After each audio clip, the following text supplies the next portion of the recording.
حمده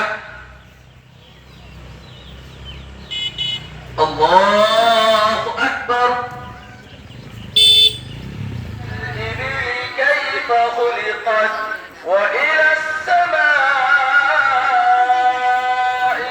سمع الله لمن حمده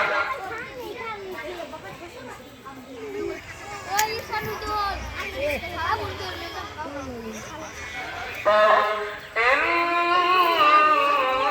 إلينا الله أكبر الله أكبر لا إله إلا الله والله أكبر الله أكبر ولله الحمد মহিলাসকলক যেহেতু হাদিসত আছে মই বাৰবাৰ কৈছো উম্মা আতিয়া ৰাদিয়াল্লাহু তাআলা আনহাৰ পৰা বৰ্ণিত বুখাৰী শৰীফৰ হাদিস আল্লাহ ৰাসূল সাল্লাল্লাহু আলাইহি সাল্লাম আধা হাদিস আহিবলৈ মানে হেৰি অনুমতি দিয়া নাই। শব্দটো বুজিব লাগিব আমাৰানা ৰাসূলুল্লাহ সাল্লাল্লাহু আলাইহি সাল্লাম আমাৰানা অৰ্থাৎ আদেশ দিছে। ইভেন কি পিৰিয়ড থকা মহিলাসকলকো ঈদগাহত আহিবলৈ আদেশ দিয়া হৈছে। সিহঁতে নামাজত অংশগ্ৰহণ নকৰিব, বাকী দোৱাত অংশগ্ৰহণ কৰিব, সিহঁত আহিব।